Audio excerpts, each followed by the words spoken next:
Hello hello hello. तो सभी विद्यार्थियों को मेरे चैनल पर स्वागत है। पिछले क्लास में हम लोगों ने बातचीत चैप्टर का क्या क्या कर लिए थे। तो हम लोग बातचीत चैप्टर के लेखक परिचय देख लिए थे। बातचीत चैप्टर में क्या कर लिए थे, तो लेखक परिचय देख लिए थे और क्या क्या किए थे। तो हम लोग एक्सप्लेनेशन जितने सारे चैप्टर का था, मतलब कि बातचीत चैप्टर का एक्सप्लेनेशन था, वो पूरा कर लिए।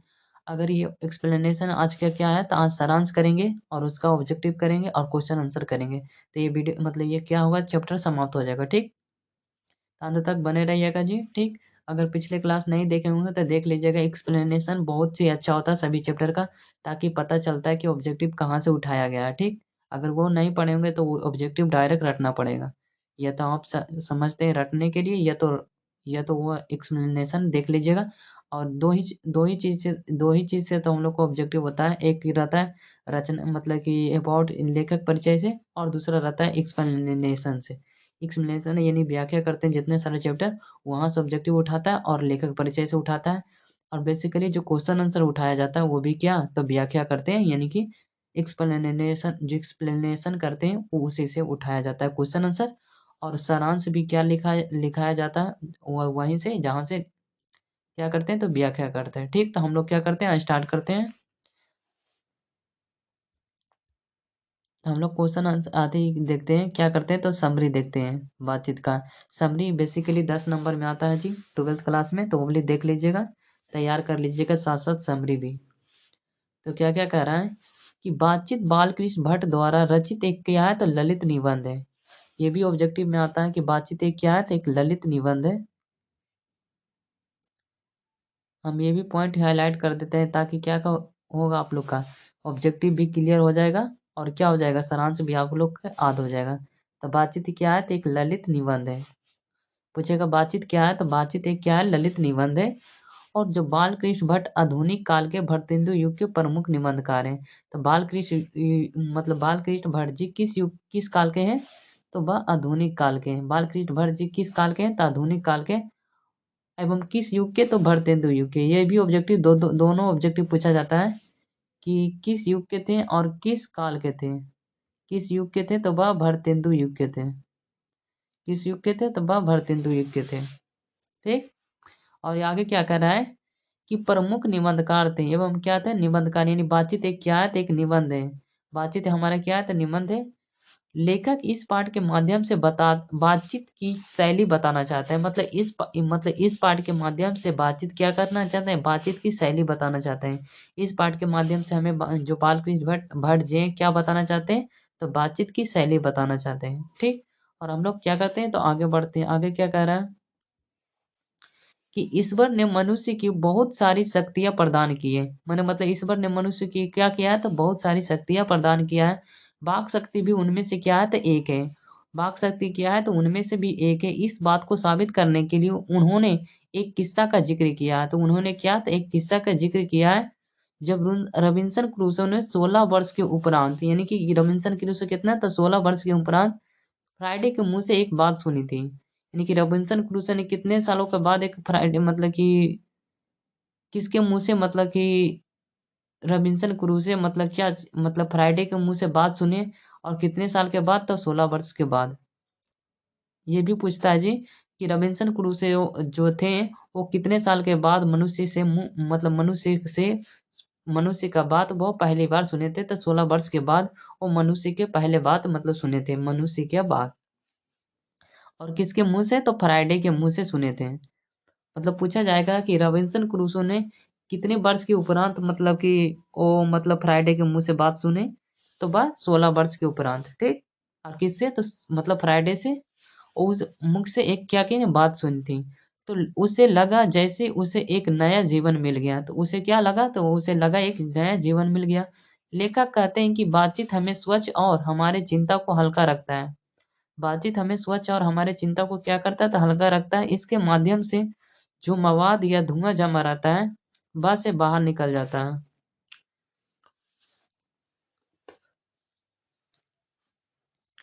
कि लेखक कहते हैं कि बातचीत स्वच्छ और हमारे चित्त को क्या करता है, हल्का करता है। बातचीत हमारे क्या करता है, स्वच्छ और क्या करता है, हमें चित्त को हल्का करता है। इसके माध्यम से जो मवाद या धुआं जमा रहता है वह से क्या होता है, तो बाहर निकल जाता है। आगे क्या कह रहा है, आगे देखिएगा कि लेखक दो विचारकों के मत प्रस्तुत करते हैं। क्या करते हैं, तो लेखक दो विचारकों को मत प्रस्तुत करते हैं, करते हुए बातचीत की महत्ता बताते हैं। जैसे कि बेन जॉनसन का कहना था कि बोलने से ही मनुष्य का रूप का साक्षात्कार होता है। ये ऑब्जेक्टिव में पूछा जाता है जी, कि बेन जॉनसन के अनुसार बोलने से क्या होता है, मतलब मनुष्य के बोलने का रूप का साक्षात्कार होता है। ये किसने कहा था, तो बेन जॉनसन ने कहा था। मनुष्य का रूप का साक्षात्कार होता है किसने, तो बेन जॉनसन ने कहा था। ठीक, इसका तात्पर्य जब मनुष्य बोलता है तब उसके गुण दोष को क्या, आलसी आ भी दिखती है। क्या करता है, तो तभी उसके गुणों की आलसी क्या था, हवा दिखता है, तो हवा दिखता है। भाई एडिसन का कहना था कि असल बातचीत, और फिर क्या एडिसन कहते हैं, फिर क्या कहते हैं, एडिसन का कहना था कि किसको कहना था, तो एडिसन का कहना था कि असल बातचीत सिर्फ दो व्यक्तियों में ही हो सकता है। असल बातचीत कितने, तो सिर्फ दो व्यक्तियों के बीच भी हो सकती है। असल बातचीत सिर्फ कितने, दो व्यक्तियों के बीच भी हो सकती है, अर्थात दो व्यक्तियों के बीच संबंध घनिष्ठ होते हैं। यानी कि दो व्यक्तियों के बीच में जो संबंध क्या होता है, तो घनिष्ठ होते हैं। एक दूसरे पर विश्वास अधिक होता है। जैसे जैसे लोगों की संख्या बढ़ती है विश्वास क्या होता है, तो कमजोर होता जाता है, और तब वह बातचीत न होकर मात्र औपचारिकता ही रह जाती है। क्या हो जाती है, तब तक वह बातचीत न होकर वह मन औपचारिकता ही रह जाती है। ठीक, यहाँ से ऑब्जेक्टिव पूछा जाएगा कि मनुष्य के रूप का साक्षात्कार होता है। ये किसने कहा था, बेन जॉनसन ने कहा था। मतलब बेन जॉनसन क्या कहे थे, तो ये भी कहा था बोलने से मनुष्य का रूप का साक्षात्कार होता है। किसने कहा था, बेन जॉनसन ने कहा था। और एडिसन का कहना था कितने व्यक्तियों के बीच, तो दो व्यक्तियों। एडिसन कहे थे कि दो व्यक्तियों के बीच असल बातचीत होती है। ठीक, और आगे कहता है कि जैसे जैसे लोगों की संख्या बढ़ती है विश्वास कमजोर होता जाता है, और तब तक वह बातचीत न होकर औपचारिकता ही रह जाती है। आगे बढ़ते हैं, आगे क्या करता है, लेखक ने विभिन्न तरीके के बातचीत को अलग अलग नाम दिया गया है। कि लेखक ने विभिन्न तरीके से बातचीत को अलग अलग नाम दिया है। जैसे कि अशिक्षित लोगों को बातचीत को भटकाई, चार से अधिक लोगों की बातचीत को क्या कहा गया है, तो राम रमौल कहा गया है। अब बोलेगा कितने अधिक के लोग, मतलब चार से अधिक लोगों की बातचीत को क्या बताया गया है, तो राम रमौल बताया गया। चार से अधिक लोगों की बातचीत राम रमौल होती है। और काव्य कला प्रवीण विद मंडली की बातचीत को सूर्योदय गोष्ठी के नाम दिया गया। ये भी ऑब्जेक्टिव में पूछा जाता है कि प्रवीण प्रवीण विद्वान मंडली के बातचीत को सुहृदय गोष्ठी नाम दिया गया। क्या क्या नाम दिया गया, तो सुहृदय गोष्ठी। कैसे ऑब्जेक्टिव पूछेगा, तो ऑब्जेक्टिव ये ऐसे पूछेगा कि काव्य कला प्रवीण विद्वान मंडली की बातचीत को क्या कहते हैं, तो सुहृदय गोष्ठी कहते हैं। क्या ऐसा ऑब्जेक्टिव आएगा, तो काव्य कला प्रवीण विद्मंडली के बातचीत को क्या कहते हैं, तो सुहृदय गोष्ठी कहा जाता है। ठीक, ऐसे ऑब्जेक्टिव पूछा जाएगा। हम लोग आज की क्लास में ऑब्जेक्टिव ही देखेंगे कि ऑब्जेक्टिव कैसे कैसे पूछा जाता है। ठीक,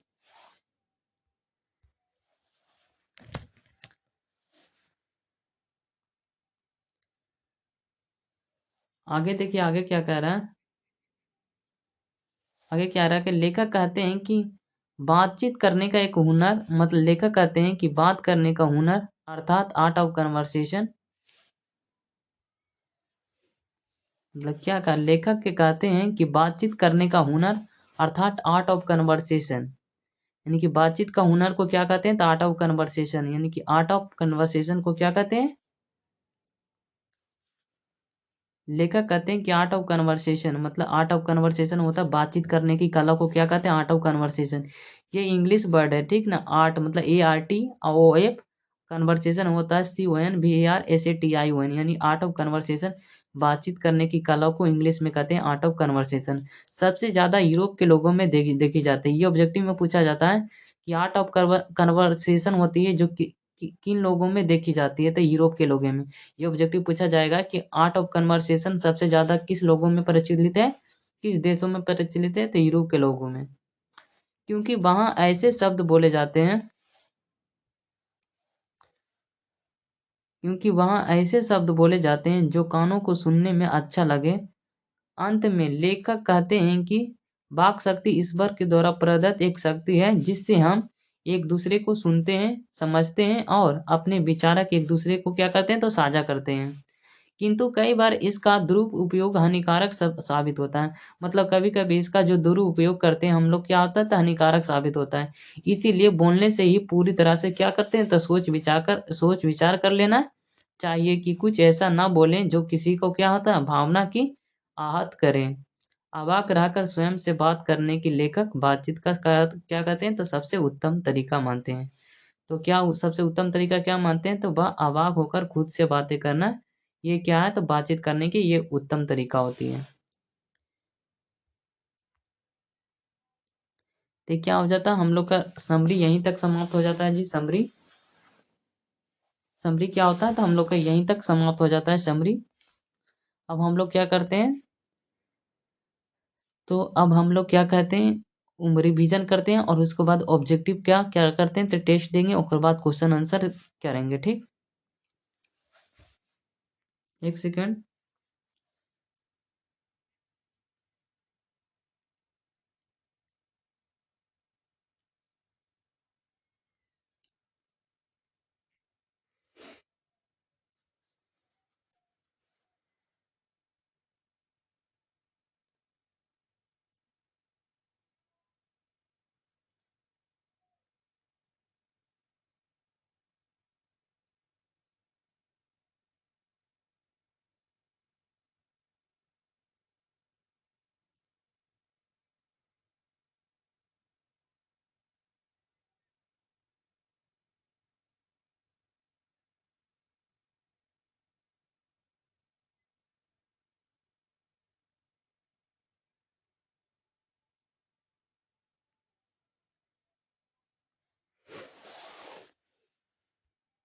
तो हम लोग क्या करते हैं पूरा चैप्टर को क्या करते हैं तो रिवीजन कर लेते हैं, उसके बाद क्या करेंगे ऑब्जेक्टिव टेस्ट देंगे। ठीक,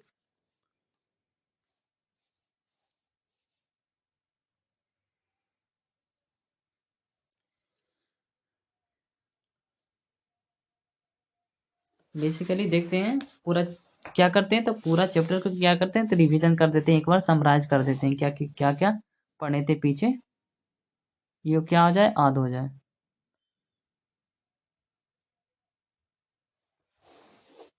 बेसिकली इसमें पढ़ने तक था पहला बातचीत है उनका लेखक कौन था बालकृष्ण भट्ट था। जिनका क्या था जन्म कब हुआ था मतलब कहाँ हुआ था ये पहले बताना है। एक सेकेंड।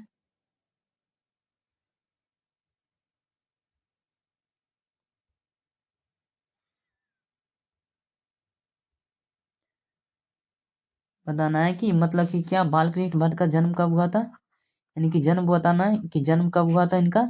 तो जन्म कब हुआ था तो इनके 1814 यानी कि 1844 ईस्वी में हुआ था, यानी कि 23 जून 1800 क्या हुआ था 44 ईस्वी में इनका क्या होता तो मतलब जन्म होता है। अब इनका मृत्यु कब हुआ था तो मृत्यु कब हुआ था ये भी याद रखिएगा जी, मृत्यु कब हुआ था इनका तो 1914 ईस्वी में, यानी कि 20 जून 1914 ईस्वी में क्या होते हैं क्या हुआ था तो इनका क्या होता मृत्यु होता 1914 में हुआ था, सॉरी 1914 में हुआ था। क्या होता तो 1914 में हुआ था। और इनके माता पिता का नाम ये भी जान लीजिएगा, माता पिता का नाम भी क्या होता हो सकता है पिता मतलब कि पूछा जाएगा। माता का नाम क्या था तो पार्वती देवी था, क्या था पार्वती देवी, यानी कि पार्वती देवी क्या था उनके माता का नाम था पार्वती देवी। पार्वती देवी क्या थी तो इनकी माता का नाम था। और पिता का नाम क्या था तो बेनी प्रसाद भट्ट था, याद है ना जी कि पिता का नाम क्या था तो बेनी प्रसाद भट्ट था। क्या था बेनी प्रसाद भट्ट, बेनी प्रसाद भट्ट जी थे, क्या था तो बेनी प्रसाद भट्ट, बेनी प्रसाद क्या था तो भट्ट था। ठीक, और इनका जो पेशे से क्या थे तो एक क्या थे तो व्यापारी थे, एक क्या थे तो व्यापारी थे, उनकी जो क्या थे व्यापारी, इनके पिता जो बेनी प्रसाद भट्ट थे एक क्या थे एक व्यापारी थे। और हम लोग क्या देख लेते हैं और देख लेते हैं क्या कि किस युग के थे, किस युग के थे तो वह भरतेंदु युग के थे। भरतेंदु युग किस युग के भरतेंदु युग के, भरतेंदु युग के, भरतेंदु युग के थे, किस युग के तो भरतेंदु युग के। और किस काल के पूछा जाएगा तो किस काल के थे ये किस काल के थे तो वह आधुनिक काल के थे। पूछा जाएगा कि बालकृष्ण भट्ट जी किस काल के थे तो आधुनिक काल, आधुनिक काल के थे, आधुनिक आधुनिक काल के। किस काल के थे? तो आधुनिक काल के थे। और भरतेंदु एक क्या थे? मतलब कि जो बातचीत क्या है, तो बातचीत एक क्या है? तो निबंध है। ये भी याद रखिएगा, बातचीत क्या है? तो क्या है? तो एक निबंध है। बातचीत क्या है? तो एक निबंध है। बातचीत एक क्या निबंध है। इनकी पत्रिका का नाम क्या था? इनकी पत्रिका के नाम क्या था? इनकी पत्रिका के नाम था हिंदी प्रदीप। जो कब प्रकाशित हुआ ये भी बता दीजिए। हिंदी प्रदीप था इनकी पत्रिका का। मासिक पत्रिका क्या नाम था? हिंदी प्रदीप। जो इसका क्या था मतलब प्रकाशित कब हुआ था? तो 1800 कितना 1877 ईस्वी में हुआ था प्रकाशित, यानी प्रकाशित हुआ था। ठीक, मासिक पत्रिका था उनके, जो 1800 कितना हुआ था 1877 ईस्वी में क्या था मतलब प्रकाशित हुआ था। ये सब याद हो गया। ये सब पिछले क्लास में क्या किए थे तो पढ़ा दिए गए थे। और क्या भी पूछा जा सकता है कि, और एक एक और था कि जो संयुक्ता स्वयंवर, हाँ संयुक्ता स्वयंवर है, उनका लेखक क्या उन्हें, एक सेकेंड, जो संयुक्ता स्वयंवर है उनका लेखक कौन है? हम लोग बताए थे, पीछे पढ़े थे ना कि संयुक्ता स्वयंवर के जो लेखक है, संयुक्ता संयुक्ता स्वयंवर के लेखक कौन है? संयुक्ता स्वयंवर का जो लेखक कौन है? तो श्रीनिवास दास जी। कौन है? तो श्रीनिवास दास जी। श्रीनिवास दास, श्रीनिवास दास है। कौन है? तो श्रीनिवास दास है।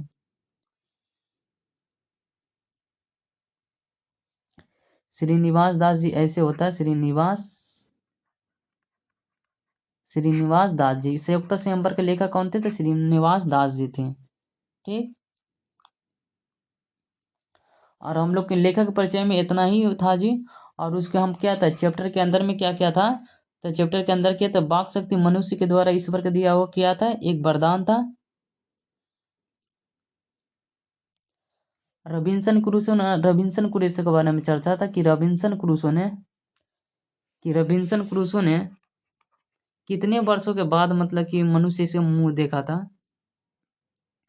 रबिन्सन क्रूसो ने रबिन्सन क्रूसो ने कितना वर्ष के बाद मनुष्य का मुंह से मतलब बात सुने थे? तो 16 वर्ष बाद। कितना वर्ष? तो 16 वर्ष बाद। और किससे किससे सुना था? तो फ्राइडे के मुंह से। किसके मुंह से? तो फ्राइडे के मुंह से सुना था रबिन्सन क्रूसो। और किसके मुंह से सुना था? तो फ्राइडे के मुंह से। और इसमें चर्चा था कि नाटक के प्रारंभ में होने वाले पाठ को क्या कहते हैं? कि नाटक के प्रारंभ में होने वाले पाठ को क्या कहा जाता है? जो नाटक के प्रारंभ में होने वाले पाठ को क्या नाटक के प्रारंभ में होने वाले पाठ को क्या कहा जाता है?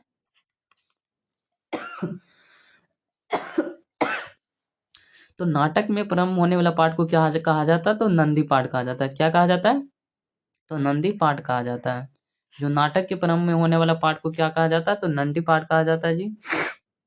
ये भी ध्यान रखिएगा।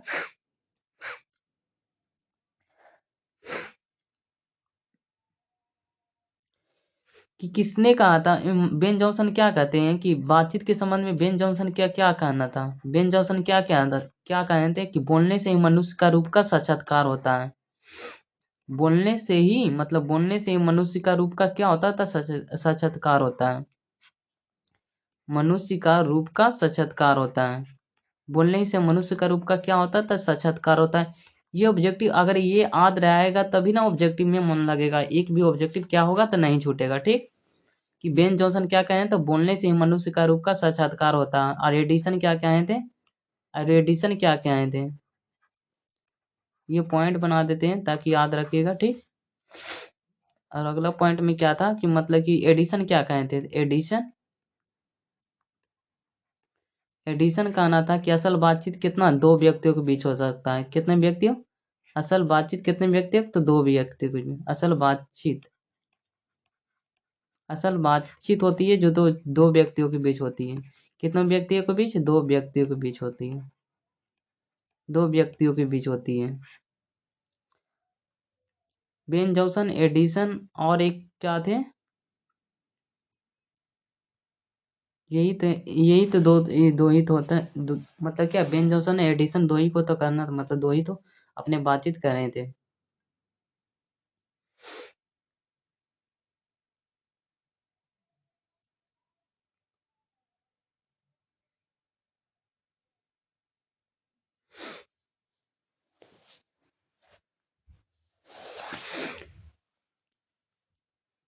ठीक है, तो हम लोग क्या करते हैं, तो ऑब्जेक्टिव स्टार्ट करते हैं जी। ठीक, हम लोग क्या करते हैं, तो ऑब्जेक्टिव अब स्टार्ट करते हैं। इतना आप लोग याद रखिएगा। और हम लोग अगर चैप्टर एक्सप्लेनेशन नहीं देखेंगे तो वो भी देख लीजिएगा, ताकि ऑब्जेक्टिव ऑब्जेक्टिव में क्या हो, दिक्कत ना हो। ठीक,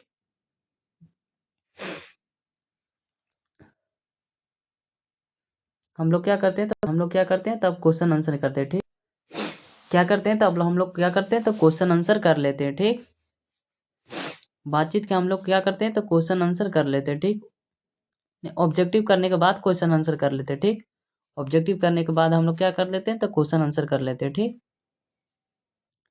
देखिए क्या कह रहा है कि बालकृष्ण भट्ट की रचना बातचीत क्या है, तो बातचीत क्या है, तो बातचीत एक क्या बताए थे, क्या था, एक निबंध था। बातचीत बताए थे ना जी कि बातचीत एक क्या है, तो निबंध है। पहला ऑब्जेक्टिव क्या है, बातचीत क्या है, तो बातचीत एक क्या है, निबंध है। दूसरा ऑब्जेक्टिव क्या कह रहा है कि बातचीत शीर्षक निबंध के निबंधकार का नाम बताइए। बातचीत के निबंध के निबंधकार कौन है, तो बालकृष्ण भट्ट जी है। बालकृष्ण जो मतलब निबंध के निबंधकार कौन है, बालकृष्ण भट्ट जी हैं। अगला क्वेश्चन क्या कर रहा है कि खाली जगह को भरे, अनेक प्रकार की शक्तियों जो वरदान की भांति ईश्वर ने मनुष्य को दिया, उनमें से कौन है, तो वाक शक्ति है। क्या कि खाली जगह को भरना है, अनेक प्रकार की शक्तियों में जो वरदान वरदान की भांति ईश्वर ने मनुष्य को दिया है, उनमें से कौन है, तो हमारे क्या है, तो वाक शक्ति है। अगला क्वेश्चन कहता है कि जैसा काम वैसा परिणाम किस लेखक के द्वारा रचित है। तो जैसा काम वैसा परिणाम किस लेखक के द्वारा परिचित, मतलब कि क्या मतलब लेखक मतलब रचित है, तो हमारे बालकृष्ण भट्ट जी के। जैसा काम वैसा परिणाम किनका है, तो बालकृष्ण भट्ट जी का है।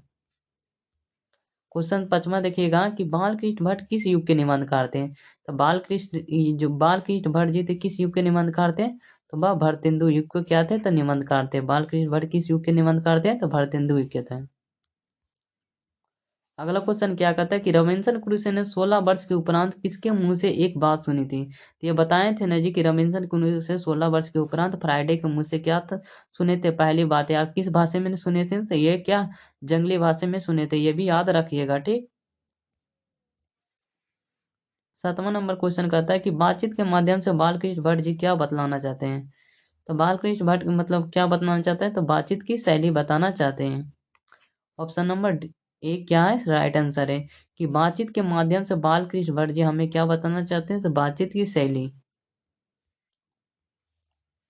ये पूरा चैप्टर से ही उठाया गया है जी। अगर पूरा चैप्टर एक्सप्लेनेशन देखे होंगे ना, तो आराम से कुल्ले क्वेश्चन आराम से आप लोग बना लीजिएगा। ठीक, बोलने से मनुष्य का रूप का साक्षात्कार होता है, ये किसने कहा था, ये बोलने थे ना कि बोलने से मनुष्य का रूप का साक्षात्कार होता है, ये एडिसन ने कहा था। इसी क्लास में अभी बता रहे थे। बातचीत शीर्षक के निबंध के निबंधकार के नाम बताएं। बातचीत के शीर्षक के निबंधकार के नाम कौन है, तो बालकृष्ण भट्ट जी हैं। अगला क्वेश्चन देखिए, अगला क्वेश्चन क्या कह रहा है कि बालकृष्ण भट्ट के प्राशरण का नाम बताएं। ये बालकृष्ण भट्ट के प्राशनासन के नाम बताएं कि बालकृष्ण भट्ट के प्राशनासन कौन है। तो जैसा काम वैसा परिणाम में आचार विडंबा नई रोशनी का विष उपर्युक्त में से सभी, यानी कि तीनों तीनों है किसका है, तो बालकृष्ण भट्ट का ही लेख मतलब रचना है। क्वेश्चन नंबर 11 क्या कह रहा है कि वाक शक्ति के अनेक फायदों में से कौन दो शक्ति, मतलब कौन दो है। तो वाक शक्ति के अनेक फायदों में दो कौन है, तो पहला क्या है, स्पीच वक्रेता और बातचीत। मतलब स्पीच और वक्रेता दोनों होता है। बक बक तो हो ही नहीं सकता, बक बक करना ही एक अच्छी आदत नहीं होती। ठीक, option number D is the right answer है। एडिशन का मत क्या था, एडिशन क्या बोले थे कि स्पीच बातचीत 3 व्यक्तियों के बीच हो सकती है। नहीं जी, असल बातचीत सिर्फ 2 व्यक्तियों के बीच हो सकती है। एकदम राइट आंसर।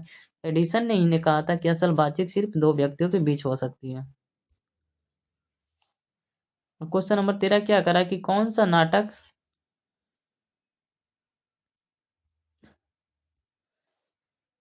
क्वेश्चन नंबर जो 13 की कौन सा नाटक बालकृष्ण भट्ट को नहीं दिया गया है। पद्मावती, तो पद्मावती शिशुवध ये भी दिया गया है जी। दमयंती नल एवं ये तो दिया गया है। बोला कौन नहीं दिया गया है? ये दिया गया है। शिक्षावत आचार विडंबन नई रोशनी का विरार सीता वनवास पति पंचम ये भी दिया गया है। ये हमारा नहीं हो जाएगा। सीता वनवास पति पंचम मेघनाथ वध ये भी दिया गया है जी। ये ऑप्शन नंबर डी नहीं दिया गया है। Option number D is the क्या हो जाएगा? राइट आंसर हो जाएगा। अगला क्वेश्चन देखिएगा। अगला क्वेश्चन क्या कह रहा है कि बालकृष्ण भट्ट जी किस युग के साहित्यकार थे? तो बालकृष्ण युग जी किस युग के थे? तो वह भरतेंदु युग के थे। आप किस काल के थे? आप लोग कमेंट करिएगा जरूर, बताइएगा आंसर कि बालकृष्ण भट्ट जी किस काल के थे। कमेंट में लिखिएगा, ठीक, बुलाइएगा नहीं, ठीक। क्वेश्चन नंबर 15 बताइएगा कि पुण्यवाचक शब्द का क्या अर्थ होता है? पुण्यवाचक शब्द का अर्थ होता है मतलब धर्म कांड के मालकिल श्लोक पढ़ना, ये क्या होता है? तो पुण्यवाचन होता है। अगला क्वेश्चन देखिए क्या कह रहा है कि चमिस्तान का क्या अर्थ होता है? चमिस्तान का अर्थ होता है हरे भरे भाग को, इलाका को क्या क्या कहते हैं? तो चमिस्तान कहते हैं। जहाँ मतलब क्या कहते हैं? एक प्रकार का बगीचा इसको कह सकते हैं कि हाँ, चमिस्तान का अर्थ होता है बगीचा। जहाँ हरे भरे बागों का इलाका होता है उसे ही कहते हैं चमिस्तान। अगला क्वेश्चन देखिए। अगला क्वेश्चन क्या कहता है कि किसने बालकृष्ण भट्ट को अंग्रेजी साहित्य के एडिशन और स्टील की श्रेणी में रखा था? तो रामविलास आचार्य रामचंद्र शुक्ल ने रखा था। किसने रखा था? आचार्य रामचंद्र शुक्ल ने बालकृष्ण भट्ट को अंग्रेजी साहित्य के एडिशन और स्टील की श्रेणी में रखा था। अगला क्वेश्चन देखिएगा क्या कह रहा है कि बालकृष्ण भट्ट के समय कौन कौन से साथी साहित्यकार थे? तो बालकृष्ण के समय कौन कौन से साथी साहित्यकार थे? तो भरतेंदु हरिश्चंद्र भी थे, रामचंद्र गोस्वामी भी थे, प्रताप नारायण मिश्र भी थे, ये प्रेगनन ये भी थे। उपर्युक्त में सभी कह सकते हैं कि बालकृष्ण भट्ट के समय कौन कौन से साहित्यकार थे? तो उपर्युक्त में सही ये ज्यादा बहुत सारा डीपली से क्वेश्चन था, उठाया गया है, लेखक ही परिचय से उठाया गया है। तो ऑब्जेक्टिव यहीं तक समाप्त हो जाता है जी। हम लोग क्या करते हैं, और जो 40 ऑब्जेक्टिव किस में देखे थे? तो लेखक परिचय से। अब 20 ऑब्जेक्टिव क्या है? तो प्रीवियस ईयर का क्वेश्चन है। तो 40 20 कितना हो गया? पूरा टोटल 60 क्वेश्चन हो गया ऑब्जेक्टिव का। अब हम लोग क्या करते हैं, तो सब्जेक्टिव क्वेश्चन आंसर देखते हैं, ठीक। तो ये चैप्टर क्या हो जाएगा? द एंड हो जाएगा। उसके बाद अगला चैप्टर पढ़ाएंगे।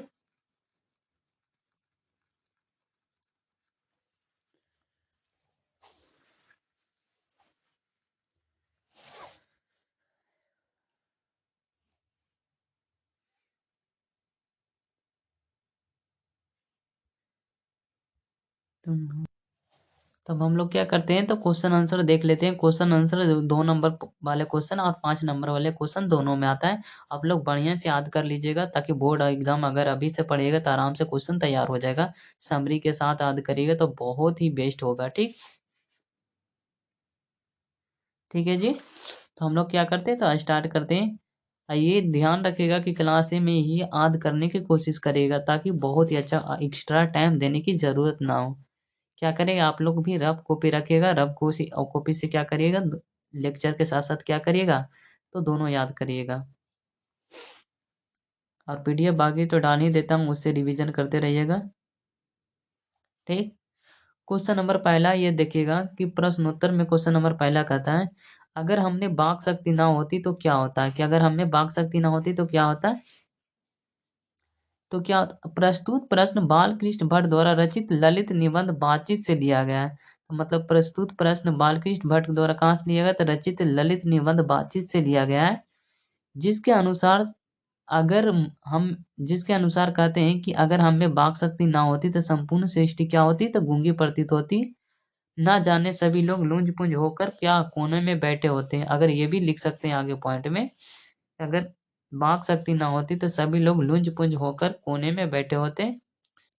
बातचीत के जरिए हम एक दूसरे के सुख दुख का अनुभव करते थे, वो भी नहीं कर पाएंगे। ये हमारे क्या, तो आंसर लिख सकते हैं आगे बढ़ाकर, अपने शब्दों में भी कर सकते हैं, ठीक। इसमें कोई दिक्कत ना होगा, ठीक।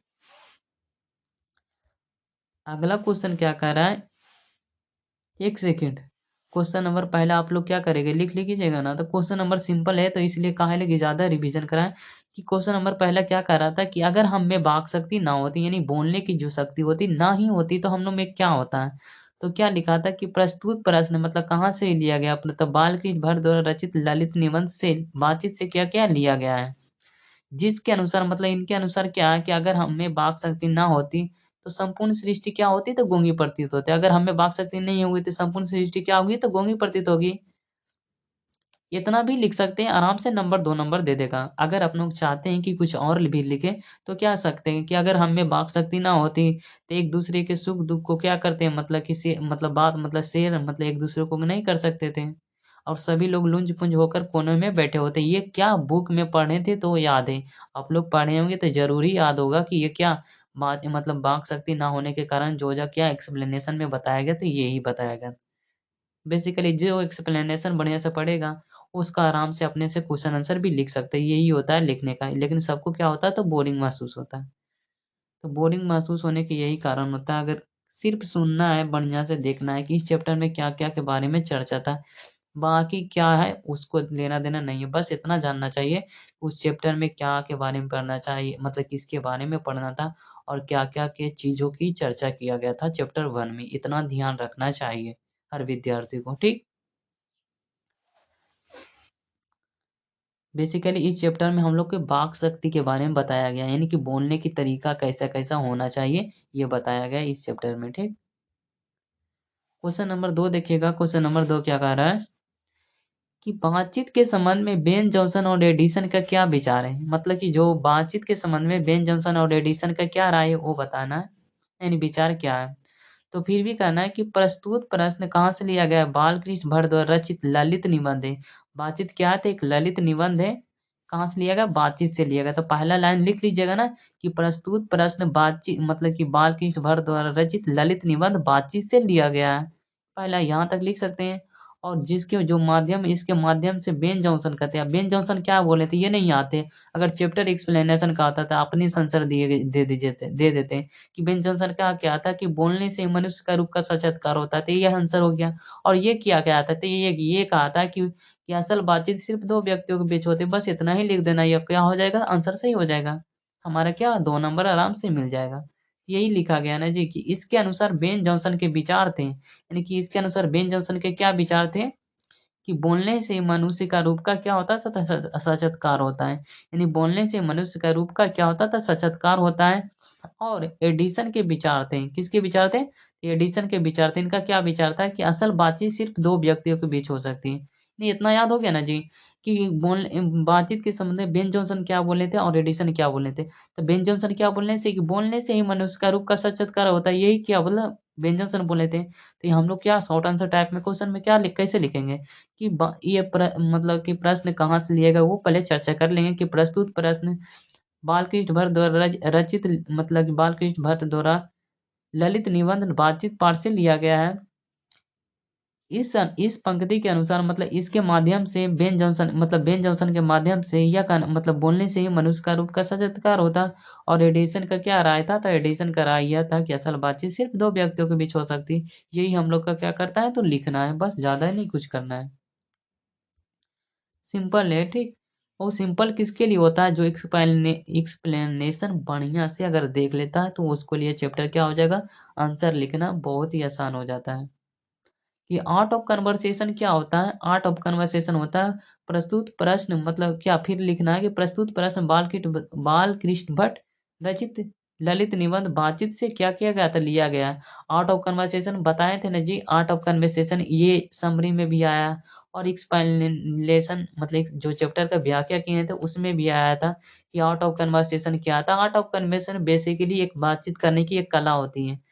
कोई इंग्लिश है, ये आर्ट ऑफ कन्वर्सेशन क्या है, एक इंग्लिश है, देखिए लिख देते हैं कि ये आर्ट्स ऑफ कन्वर्सेशन जो है ना, आर्ट ऑफ कन्वर्सेशन कन्वर्सेशन होता है, यानी कि बातचीत करने की कला होता है। इसकी हिंदी होती है ना, कन्वर्सेशन मतलब होता है बात, आर्ट्स मतलब क्या होता है, तो कला होता है।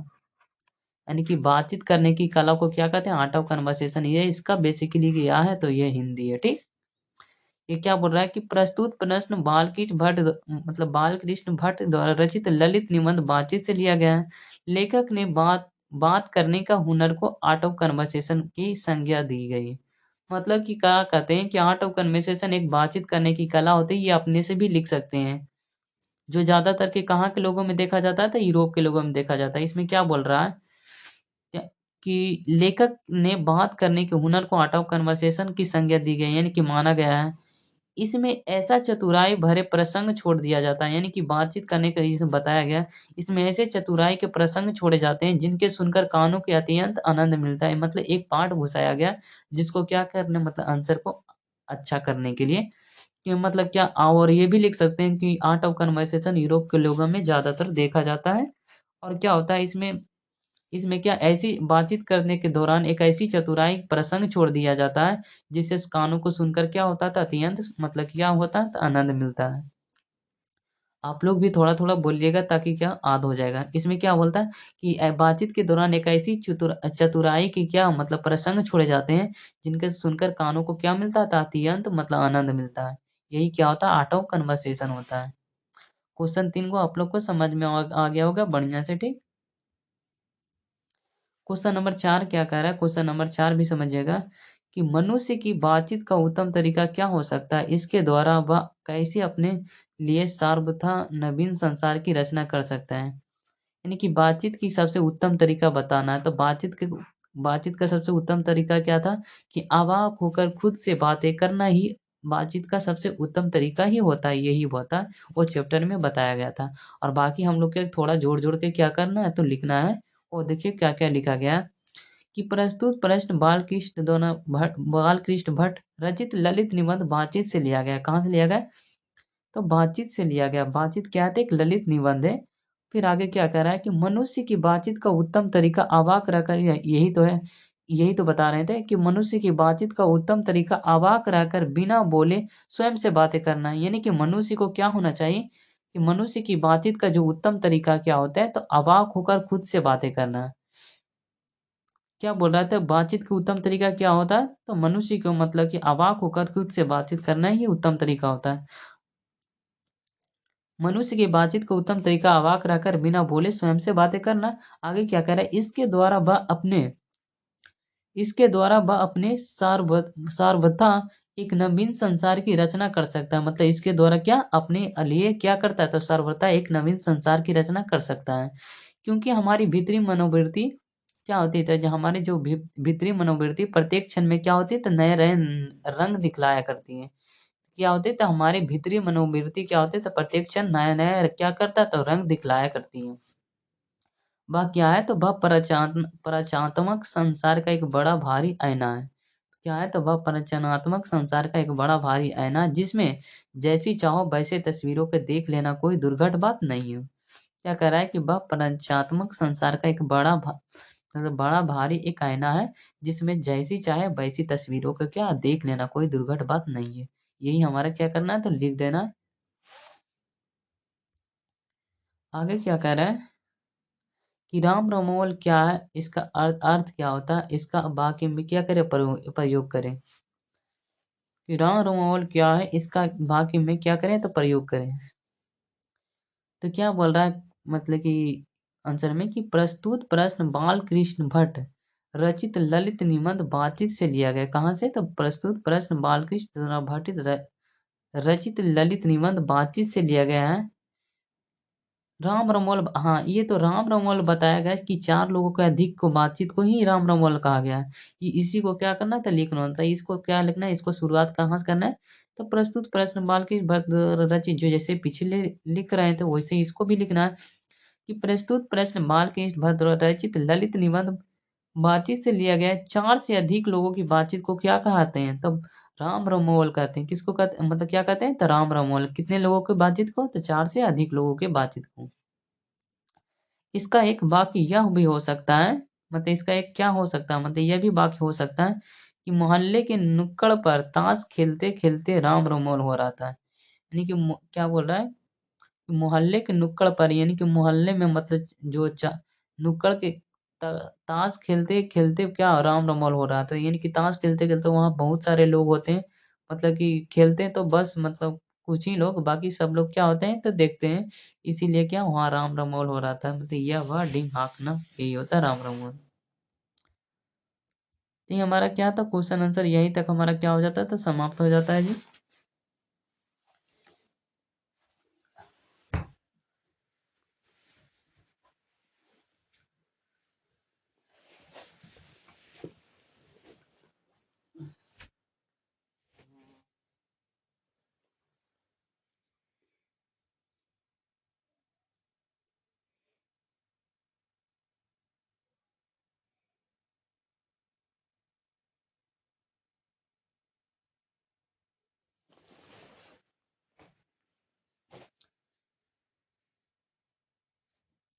बेसिकली ये चैप्टर क्या हो जाएगा, तो यहाँ पर द एंड हो जाता है जी। तो आप लोग कैसे क्या करते हैं, नया चैप्टर स्टार्ट करेंगे। ओके ओके, गुड बाय सबको।